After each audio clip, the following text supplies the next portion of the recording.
Retro. Are you an aspiring Jedi, or do you dabble with the dark side of the Force? Regardless of whether you fancy yourself a defender of the light or an aspiring Sith Lord, you're going to need a lightsaber. Podcast Stardust is pleased to partner with Saber Masters, the creators of high-quality, durable, and affordable lightsabers. Saber Masters is preparing to launch the Ultimate Lightsaber 2.0, and right now you can get 2 for the price of 1. So, check out the link in our show notes and go get your Ultimate Lightsabers from Saber Masters. And don't forget to use our referral code STARDUST to save $10 at checkout. And each purchase using our referral code helps support Podcast Stardust. Hi, this is Fred Tatasciore, and you're listening to Dennis and Jay on Podcast Stardust. The Force is strong with both of them.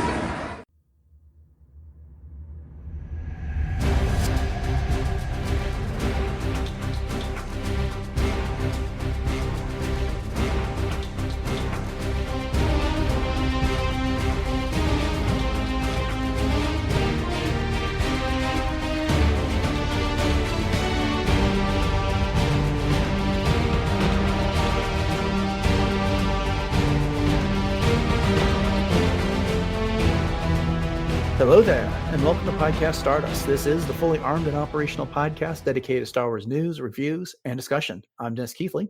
General Kenobi. And I'm Jay Krebs. We got a few guests here that we'll be welcoming back to the show in a few moments. But before we do that, Jay, you want to let everyone know where we can be found online? All right. So we are easily found on Facebook, Instagram, and X at Podcast Stardust. All right, we're going to be getting into our top 10 animated characters from Star Wars in this episode. So the dish is aligned, the signal's boosted to maximum output, the shield is down, and we are now broadcasting to the galaxy. So for this episode, we are joined by guests, Star and Cap. They had joined us back in May for a retrospective discussion about the Bad Batch, and they're once again returning to Podcast Stardust for a new topic. So welcome back to the show, Star and Cap. How are we doing? Great. Happy to be here. Yeah, we're doing good. Great. So good to have you guys back once again. So before we begin, can you each let everyone know where to find you on the interwebs and where to find your podcast as well? Oh, yeah.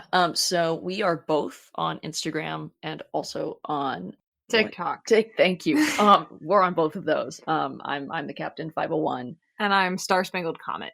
You can also find our podcast that we co-host with a bunch of other really fun Star Wars nerds, which is at called the Star Wars Stuff Podcast. Yeah, it's on all of the platforms. Fantastic. Indeed. Okay, so as we were just talking about a second ago, this episode is going to be an unscientific, unofficial list of our top 10-ish or so favorite Star Wars animated characters. The one rule that we have is that the characters must have originated in animation. They can go on to appear in live action from there, but they have to have been an animated character first. So, therefore, Ahsoka, who I'm sure is on all of our lists, is going to be eligible. But Obi-Wan Kenobi and Anakin Skywalker would not, even though they all appeared in the Clone Wars. So, with that out of the way, we've kind of drawn up an order here. We're going to go around the table, each offering up a character and a little brief reason why. Cap, and then we'll have Star, then Jay, and then myself. So Cap, take it away. Who is your first one? Okay, so when I got this assignment, I super analyzed it, and I came up with like my top favorite characters, and also the characters that I felt like were the best characters, like the most complex and most interesting Star Wars characters. So these aren't in any particular order for me, but the character I want to start with is actually Omega. I think she is just a phenomenal character. She not only changes over time as she grows up, so she starts, pretty young. The show follows her multiple years later, and so you see her like physically get bigger, she's more capable by the end of the show. She changes a ton, but she learns so many things, and she's just brilliantly written. You'll see her learn something in season 1, and it comes back in season 3. One of the things I noticed about her as a character is that in one of the episodes in season 2, where she ends up falling off of something, but she times her fall so that Hunter can grab her. And I think there's some handcuffs involved where they get shot too in that scene. That exact same sort of like angle and filming comes back at the end of season 3 in that finale. And it's just really cool to see that she's remembering things from a year ago, and she's bringing those skills back and working with the squad. And so I just think she's a just really well developed, really awesome character, and she does such a good job of portraying what it's like to be a kid and trying to keep up with all of these older siblings that are bigger and stronger than you, but you want to be useful, and she's just such a great character for that. So I'm gonna start with Omega. I like Great it. choice. Yeah, good entry there. Star, how about you? It's really nice of Cap to leave me Crosshair, who I'll now bring did. up now, just to stay on the Bad Batch, going right from Omega to Crosshair. But in my opinion, like looking at animated characters, Crosshair has a really concise story arc of 3 seasons plus some Clone Wars episodes where we see him go through multiple character changes. He goes from the good side of the Republic with his brothers to the bad side of the Empire, back to the good side of his brothers, and follows this really coherent character change. There's a really, really cool one to see because there's a lot of fun animated characters in Star Wars who I love dearly, who have like a consistent character, which is also wonderful. But it's really fun to see these dynamic characters that change. They learn things. They go from bad to good, and there's really not a lot of them, in my opinion, that have such a stark change from the the good side to the bad side multiple times. Like you either see someone go from bad to good, or you see someone go from good to bad, but you don't often see good to bad to good. And so I really enjoy that with Crosshair. You get to follow along as he learns things, as he struggles with things that are done to him, but also things that he chooses. And I just think he's a really complex, really well done character. He's also, in the Bad Batch, as our show that really dives us into clones. I think it's really fun to have a clone represented as a bad guy, because in Clone Wars, we kind of get this one-sided view of the clones pretty much all being pretty decent people. And so it's really fun. Crosshair gave kind of a unique perspective of, oh, what if a clone, does bad things and makes bad calls? And so he really broadened the perspective that you could have on the clones. Oh, I agree. And it just added to his gravitas as well. I mean, just the diversity of his character, just in general, just is amazing. Well said. Yeah, if I had gotten around to going and Crosshair had not been off the table, that would have been the first one I picked. So very good choice. Well, thank you. Yeah. Jay, who you got first? Well, gee, this is going to be super obvious, I think, but Snips is going to pick Snips. So for me, it's going to start with Ahsoka. And just quick aside, this was how I was able to meet Star and Cap, was through the character of Ahsoka. And when I had started my Instagram in 2021, Star and I figured out that we started our Instagrams very, very close in time relationship to each other. And so Star was one of the first Ahsoka cosplayers that I had actually followed. And then lo and behold, Star and Cap are siblings. And so I got a bonus friend out of this too. And I love them both so much. Just like family. So with Ahsoka, though, the thing of it is for me is I've gone on record. It's no surprise anyone that's listened to this podcast. I couldn't stand Ahsoka, which I know a lot of people could not at first. Is when I saw her in the original Clone Wars movie, I was like, who is this, snippy little snot that is calling Anakin Sky Guy and has this attitude? And, I kept trying to say, no, she's just young. She's just, this and she's that. And she really just rubbed me the wrong way.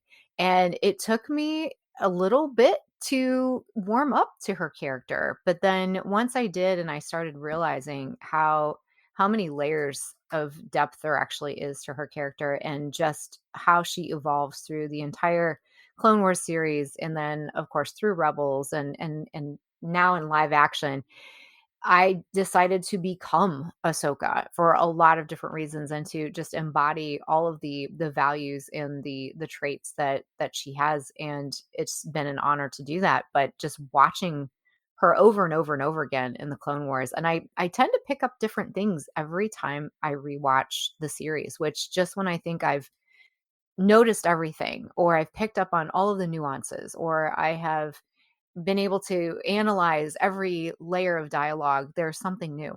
And that's something that I continue to really just treasure about that character. And so, yeah. So first off for me is gotta be Ahsoka.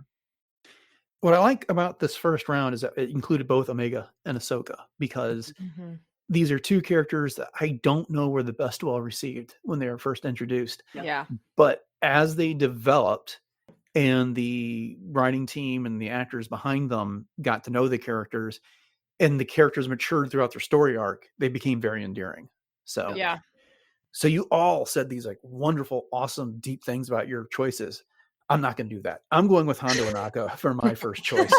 And I'm so glad that you left him for me. I know, like offline, I told you all that I was just going to kind of pick some characters that you all didn't talk about, but I'm really glad you left him for me. I love the performance Jim Cummings gives Hondo. He's very quotable. I can't do the voice as well as I wish I could, but just things that he'll say, it's like, we're pirates. We don't even know what that means. And he adds levity to everything he's in, whether it's been the Clone Wars and later Rebels, and they brought him into Galaxy's Edge. I absolutely love what he does in Smuggler's Run and Galaxy's Edge. That's not animated, but I don't care. Rules, they only had to start in animation. But we did an entire Hondo Anaka series at the beginning of the year on this podcast, where we talked about every episode of the Clone Wars he's been. We'd already talked about Rebels. We talked about some of the comics that he's shown in, and I can't get enough of this character. I sometimes get aggravated by this small galaxy syndrome that Star Wars develops by having everybody meet everybody else. You can't even play 6 degrees of Kevin Bacon in Star Wars. It's like 3 degrees of Ahsoka Tano, because everyone's melt everyone. I don't care. Give me more Hondo. Put him everywhere. I can't get enough of that character. So that's my number one, which brings us back to you, Cap. Who do you have next? All right. Well, surprise, surprise. Nobody saw this coming. Rex. Hey. Yeah. He's just so great. So you talking about Ahsoka, Jay, and watching the movie in 2008 just always makes me think back to when me and Star went and saw it in theaters. I think we saw it 8 times, maybe. It's really hard for me to kind of separate Rex and Ahsoka in some way, because they've known each other for so long, and especially in the Clone Wars, they're just, they're always together, they're always doing something, and he's introduced kind of, or she's kind of introduced in relation to him. She walks down this, off the ship, and he's like, "Who's the youngling?" And it's just, from there, they are just these sometimes, argumentative friends, but certainly best buddies, by the time they get to the end of the war. And I think for me, watching him as a kid, I was just like, oh my God, that's the coolest character I've ever seen. Oh my God, I want to be Captain Rex. And Star, of course, loved Ahsoka. And so this just makes sense for us to end up cosplaying them so much later. But he's got such a cool character arc. He's a loyal soldier all throughout the Republic era, during the Clone Wars, but he also learns so many lessons along the way. And he learns stuff about, deserters, and has to kind of rethink some of his assumptions. He has to face, Jedi turning evil, with Krell. And he has a lot of development to his character. And by the time you get, you look at 2008, and then you flash forward all the way to the end of the show, and you see, Rex and Ahsoka are on that bridge together, and everybody knows what's going to happen. Here comes 66, and that they're two buddies. They're still here. They've both made it through the Clone Wars, and he somehow is still going to try to have her back, and give her this info about Fives there at the end. It's just so it's so rewarding for people who've just been with them along that whole journey. So I love Rex. He's great. Well, and to your point too, he's really the first clone that I feel that it was actually humanized for us. Yes. Yeah. We got a little of Cody in Revenge of the Sith, which of course isn't animated. And Yep. so we knew a little bit about who these clones kind of were. They had names and whatnot instead of numbers. But yeah, Yep. Rex was really the first one that you got to know, Yep. and you got to see how that humanization, how that side of him was truly an asset, not only to Ahsoka, but to the Republic and to everyone that he touched in general, Yeah. in his life. And that scene where he's shaking and he's trying not to shoot Ahsoka after Order 66 is Yep. issued is just it, oh my gosh, it gives me Yeah. chills. I'm getting chills right now, as a matter of fact, just thinking about that. Yeah. So yeah, absolutely fantastic. Yeah, this list would not have been complete without him. So I'm glad we got him in, and we got him in early. Star, you're up. There's so many characters. Wow, it's so hard. Okay, I'm gonna go with Ezra. So I'm gonna jump to Rebels, but so Ezra to me is a really special character, and I think he fits in with the Ahsoka and Omega category of starts the show Yes. as a young kid who some people find kind of annoying, grows as a character, and by the end of the show is, following in his master's footsteps and making the sacrifice play to save his friends, and fight the Empire. And that's a brief summary, but to me, watching Ezra as a character, I love the story of found family. I love the story of finding the Force and being resistant towards, towards it, and needing some help along the way. And I think Ezra as a character is really, he hits a different kind of, I don't know, vibe than a lot of, like I said, Omega and Ahsoka kind of fit into this, in my opinion. Where he's kind of like snotty, like Ahsoka is kind of snippy in a way, but he's just like this kind of street rat. Like, he reminds me sometimes, like people say like Space Aladdin or whatever, Mhm. where Mhm. it's like he's got that, he's kind of doing his own thing. He's really self-sufficient as a kid, even more so than, Omega is when we first run into her. And I really like watching him kind of like, do I want to accept a family? Do I not? Like, how do I fit in? And his kind of coming of age story is really special to me, as kind of a youngest, and he kind of fits into the youngest, spot in the Ghost Crew. And then seeing him, struggle with, the darker sides of the Force, and his training with Kanan, who's, obviously an imperfect master, but, really well-meaning. I really loved watching his dynamic with Kanan, where they're both kind of learning things off of each other. It's not such a clear master apprentice relationship in a lot of the like Republic era Padawan and master situations, where it's like, okay, we're both kind of out in the wild, we don't have a lot of information, and let's learn things from each other. I love that dynamic that they have, and that Ezra's able to like teach Kanan lessons. And then and obviously him kind of eventually really growing into his skin, and being a really accomplished rebel, and eventually saving everyone on Lothal and stuff. I really think that the whole Rebels arc for him is a really cool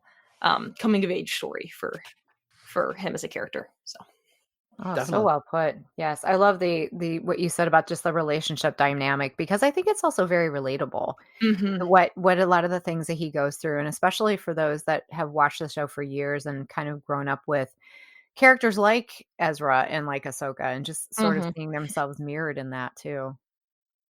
Yeah, that's Yeah, great. that's another character this list wouldn't have been complete without. So I'm glad we Mhm. got him. Mhm. Jay, you're up. Well, speaking of space families, we got to go with Space Mom. Oh So yeah, of Hera, course. Hera for me is definitely next. So when Hera was first introduced, she was such a fresh character for me, because we've seen, and don't get me wrong, Ayla Secura is fierce and she is a warrior, but realistically, Hera was the first Twi'lek that wasn't over sexualized, and I'll just put Yes. that out there right now. And so she was portrayed as this pilot that was super strong and was just not having anything from anybody. And of course, Vanessa Marshall's just performance of Hera from day one. It just had me hooked. And I love her snarkiness, but yet she's very grounded and down to earth. She's all about family. You don't mess with my family. Chopper is her family. So this droid, I mean, Chopper is like a son of hers as well. And so, you were just talking about found family, and she literally found her whole family in the ghost.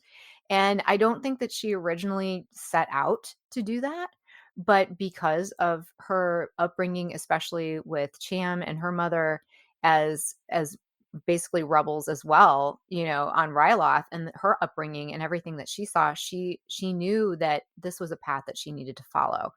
And my favorite episode is still the one where she talks about, flying is a feeling, and she just looks up at the sky, and that's just her place in the world. And she just knows her place in the world and in the galaxy and what's right. And she never wavers, she never falters, but yet she just has this strength about her, and she's just such a pillar. And I just love that about her.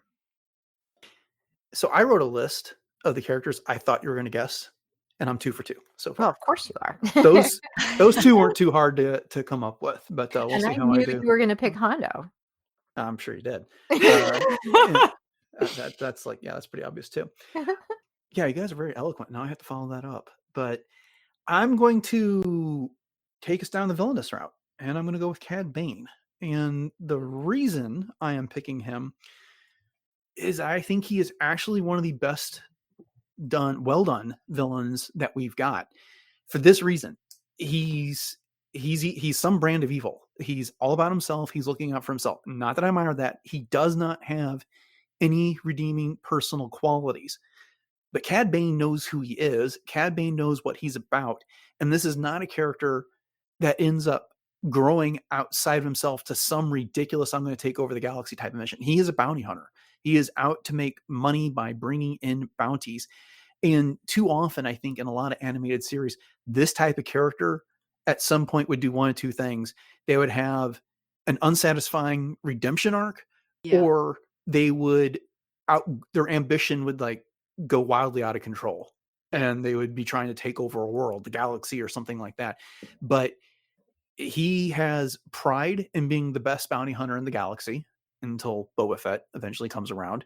He knows what he wants, but he doesn't do a lot of stupid things. He doesn't let like petty jealousies and things get in the way. This is a character who's got confidence. He's sure of who he is, and he goes out and does it. And so I admire what Lucasfilm Animation has done with this character. And some people might say that he's not interesting because he doesn't have a character arc, but I admire the consistency they came up with him and not making him any type of a caricature, if that makes sense to everyone. Makes total sense. I love what you said there. That makes total sense, and really props to the writers, because it feels like a lot of people will often be like, oh, we created a really great villain, now let's use him to accomplish this other goal, and then they force them into one of those two tracks you were talking about. Cad Bane, man, he's consistent, and it's a really strong character. I like what you said. Thank you. Okay, Cap, what's next? Oh boy, there's just so many. I think I got to go with Hunter. Another super surprise for me. One, he has a really complex character in some ways, but he's also pretty simple in others, and I appreciate that. I think as an older sibling and the oldest of my sibling group, I really identify with him a lot, and so I probably see things in his character that maybe other people watching this show don't, and that might not be there. But to me, I really see this this oldest sibling who's just trying really hard to keep the family together, try to get him through all this crazy stuff. He doesn't know what's happening. Nobody knows what's going on. Now the youngest has decided to go off and join the Empire. Who knows what he's doing over there? And it's just watching Hunter try to scramble and take care of this squad is really relatable. And it's also just, I'm deeply sympathetic, and I think that he portrays all of this complex range of emotions about that whole situation really well. He gets pissed off at the squad in, I think it's episode 2, maybe it's 3. It's 3, when they're running out of fuel, they're running out of food, and he's just freaking out yelling at everybody, but then the next minute he's trying to figure out, okay, do we leave Omega with these nice people that can take care of her? And he's upset because he doesn't want to actually leave her. And then, next episode she's getting kidnapped, and oh my god, what do we do now? And it's just, he really goes through these ups and downs throughout the whole show, and that's just the first couple episodes of the whole show. But watching him try to deal with Crosshair, half the time you see him trying to get to him, and no, it's your chip, and then you see him just kind of lose it and get frustrated. And Crosshair, you're such a dork, like, come back to the squad. Are you really going to stay on this platform? Okay. And you can also kind of see those moments as, regrets for Hunter, I think, because once we get to the end of the show, and I think it's episode 5 in the return, when, Crosshair comes back and he's like, oh, I made some mistakes. And Hunter says, yeah, I did too. And a lot of people, I think, maybe get used to, or maybe this is the way shows are written, but you have like this heroic main character and they kind of never really screw up. And Hunter, he does, and I appreciate that as an oldest sibling, to see a character on screen who they're trying their best, but they do make mistakes, and he's willing to admit to it. And I think the ones he's thinking about, to me, are, leaving Crosshair on this platform, probably making some, strategic calls that maybe weren't so great. I mean, Tech has gotten killed, and it's Hunter's leadership. And so I really like seeing his character over the whole show. And then, at the end, you've got him and Crosshair, who has, and Hunter's forgiven him, both saving Omega together at the end. And that's just, it's such a beautiful story. And I think he's a really good character to tell parts of that story. He's consistent, and he's also just, he's really relatable. So yeah, love Hunter. Fantastic. Yeah, I like that. Yeah, Wow. as an oldest sibling as well, I know exactly what you're talking about. Yeah, you get it. Okay, Star. Yeah, I'm gonna stick with the Bad Batch because why would I not? I'm gonna say Tech. So Tech, another Bad Batch character who also gets a lot of character development in the first 2 seasons of the Bad Batch. And again, the Bad Batch really is the place where we get a lot of clone character development, which I really personally really appreciate. But Tech, to me, is really cool because he really pokes at the nerdy side of your characters in Star Wars, and it's fun because, like, me, a person who identifies as a nerd and has big round glasses, and was the nerd who liked Star Wars as a kid, see myself in Tech, who I like seeing in Star Wars as a nerd. Like, that's a very cool I don't know, like, it's like an inside joke, which I love. And you get to see him. He knows everything. He's the science whiz. He's the nerdy one. And I really identify with him in that capacity. But I really like how they show in, season 1 and season 7 of the Clone Wars too, the whole way that the batch interacts. They each have their own jobs that they do. Tech is an integral piece of kind of the, obviously kind of the brains of the whole organization. Even though Hunter's the leader, it's really interesting to kind of tease out the smart one from the leader one. And that's kind of a fun thing that they do with Bad Batch, where Tech really does he's the brains of the operations. He's the one that comes up with the most of the plans, honestly. Yeah. And it doesn't seem to be a problem between him and Hunter that he's the one that's, a little bit smarter. And Hunter, even though everyone follows him, he's not the one that's going to be coming up with the brilliant suggestion. Yeah. And I really like that. I like that team dynamic from them that Tech really gives. And I love having him be the one in the squad who, as Hunter says, is going to fill your head with useless information for hours. Like, I'm kind of the person who has all the random facts and could sit somewhere and tell you random facts about a volcano. Volcanoes, maybe Jay would know, for a very long time. Love it. I really identify with him. And I think a lot of people really found him very relatable. And then in season 2, watching him, process Echo leaving and process Crosshair being gone, in the scene in the crossing in season 2 of the Bad Batch, where he's talking to Omega and talking about how we just learn to, like, move on from things, and we're soldiers. We have a different way of processing our emotions than other people do, and really having the Bad Batch kind of like go into the way that like soldiers would see moving on from things, and how Tech is different than other people is a really cool. They give him a lot of depth there that I really appreciate. And of course, him being the Bad Batch character that ultimately makes the heroic sacrifice in the show. He, I think, cements himself as a really noble, followable character that I think that was done really fantastically in the Bad Batch. And yeah, I really like Tech.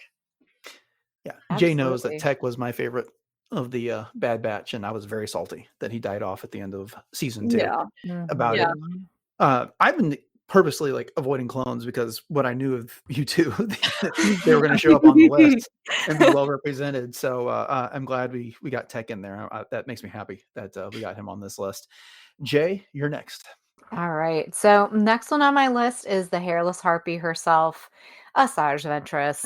Yes. And she's not so hairless since we saw her in the Bad Batch season 3. But I fell in love with Asajj all the way back when I first saw her in the Tartakovsky version of the Clone Wars. And I just thought, oh my gosh, this is such a cool character. She's pale. She's zipping around here. She's got, these 2 red lightsabers. I want to know more about her.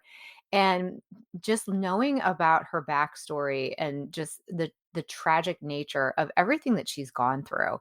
Started out as a Jedi and then, lost her master, then turned to the dark side, was made a Sith apprentice, and then basically tossed aside, became an assassin, all of these things. But, of course, we're speaking to the choir here. So y'all know her backstory. But what I love about her is that the fact that she's such a layered character that when you look at her initially you think one thing, but then when you start really learning about who she is, you know that she really is this tragic character in a lot of ways, and she's just beautiful and just deadly and just something that is just so juxtaposed with itself that I just can't get enough of her.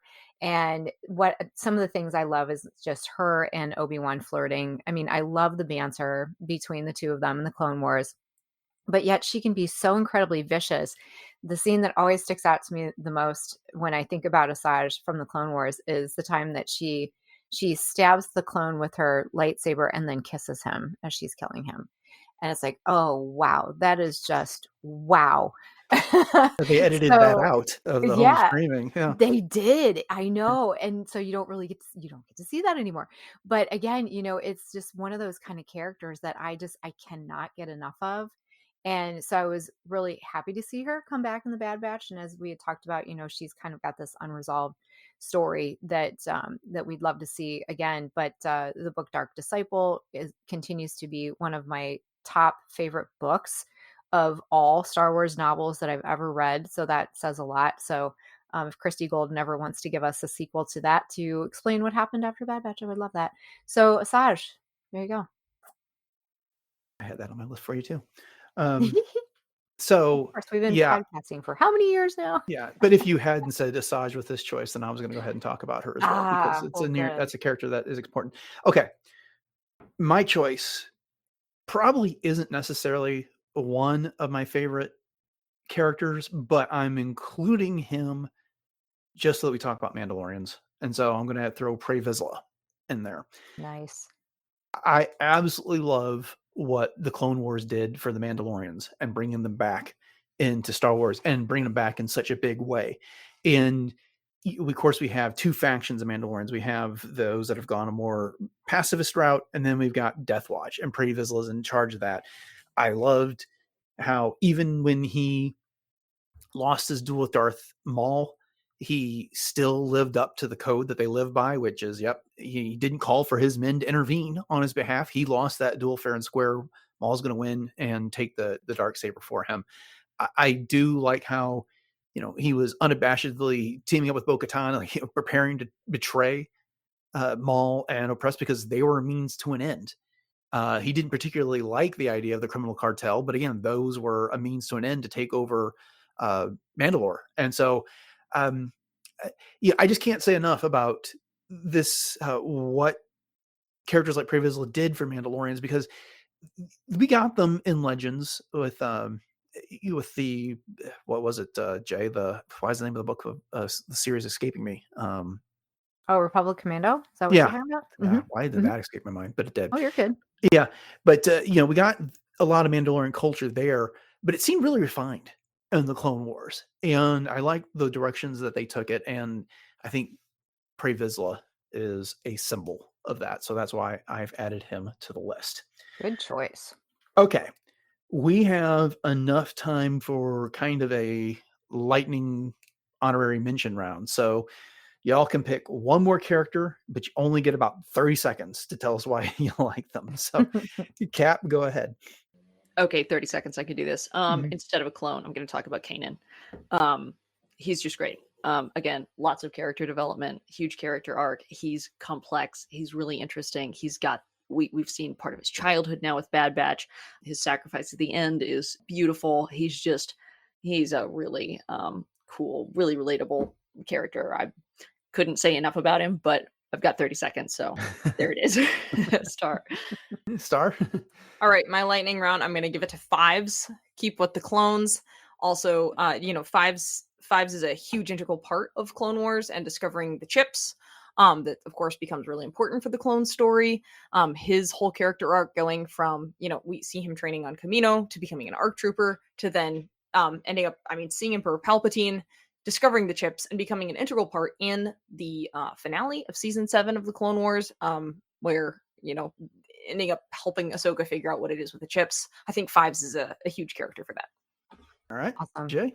All right, my next one's going to be Saw Gerrera. So we get to see Saw and his sister Steela in the Onderon arc, where they are learning to defend their home world. And so from there, after Saw loses his sister, he kind of goes cray-cray and decides to go kind of on the deep end of these factions, as he's called an extremist. But for what Saw does for the timeline and just showing how the different facets of the rebellion ended up branching off into the things that we know from Mon Mothma and from Andor, and even going into Leia and all of that. I just think that without Saw, we don't see a lot of the integral parts of how the rebellion was actually formed. So yeah, Saw Gerrera. I thought for sure you were going to say Duchess Satine. Okay. She's on my list somewhere. Yeah, first missed. For my last choice, I'm going to go with Garazeb Aurelius. I named my dog after him. So that's all you Yay. need to know. Love it. All right. I love this list. So brief recap. We have Omega, Crosshair, Ahsoka, Hondo, Rex, Ezra, Hera, Cad Bane, Hunter, Tech, Asajj, Pre Vizsla, Kanan, Fives, Saw Gerrera, and Zeb. That's not a bad list. I like it. Very representative of the three. We didn't pick anyone from Resistance. That doesn't particularly surprise me. But that is kind of the forgotten series and just hasn't made the impact that these other series have done. So, although I do have one honorable mention if we're mentioning Resistance, and that's Sonara San. I always loved her. The Mary Allen that was the, bad girl turned good, so to speak, that served in the New Republic. Right. Yeah, I remember the first time we saw her, you said you wanted to cosplay her. So I did. I've been waiting for you to come up with that one. So, well, Star, Cap, thank you so much for coming back again to Podcast Stardust. This has been great. I loved your additions to this list and the flair that you gave it. So before you go, just please remind everybody once again where they can find you and everything that you do. You can find us mostly on Instagram and also on TikTok. I'm at Star Spangled Comet. And I'm the Captain 501. And thank you guys so much for having us on. Yes, this has been a riot. This has been so fun. Oh, thank you both for coming on and lending your expertise. Definitely our pleasure. Okay, well, that'll do it then for this episode of Podcast Stardust. Thank you for joining us for our discussion of our top 10 animated Star Wars characters. We hope you've enjoyed it. And if you did, make sure you hit that subscribe button to Podcast Stardust on your podcatcher of choice. I'd also like to remind you that you can find all episodes of the podcast over on retrozap.com, which is home to several other great podcasts covering everything from the MCU and DC to Dune, Star Trek, and a whole lot more.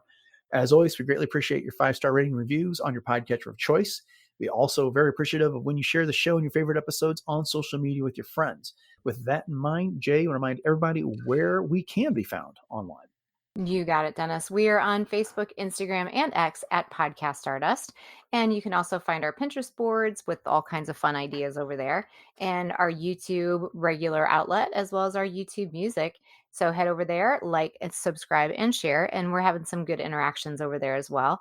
And we'd also appreciate your ratings over on Spotify too. So we can literally be found everywhere, and we'd love it if you'd share it out. So if you'd like to talk to us in real time and discuss these animated characters even further, you can do that on our Discord room, which is part of the RetroZap Discord server. So the link to that will be in our show notes. And we also have a TeePublic store. So check out that link in our show notes as well. So if you are in need of a t-shirt, sweatshirt, a coffee mug, take down to the beach, you want a water tumbler or a tank top, that would be the place to go. And then the place to go for lightsabers would be to go to Saber Masters, where we are partnering with them to bring you some of the best lightsabers on the market as far as battle ready sabers go. So if you head to sabermasters.com and you pick something up, make sure you put in the code Stardust at checkout, and that will earn you an extra $10 off of your price, and it will also earn us a little something in the process as well. So once again, hit that link in our show notes and it'll take you right to where you need to go. So with that, Dennis, why don't you recap everybody on your projects in podcasting, past, present, and maybe even future? Sure. So my wife and I are Star Trek fans, and we are talking about that over on Warp Trails, which is a podcast exclusive to the RetroZap podcast feed. And so you can find that on your podcatcher of choice. Just look for RetroZap and you can find all episodes there. The other place you can go is retrozap.com to find our entire catalog of shows. We've been talking about Star Trek Discovery Season 5, which is the final season lately. We're getting ready for the 5th and final season of Lower Decks, but we've also covered previous seasons of Discovery, Strange New Worlds, and Picard. And again, you can find that all over at RetroZap. Jay, where can everybody find what you're doing with cosplay? All right, really easy to find me on Instagram. I am at j.snipscosplay, as always.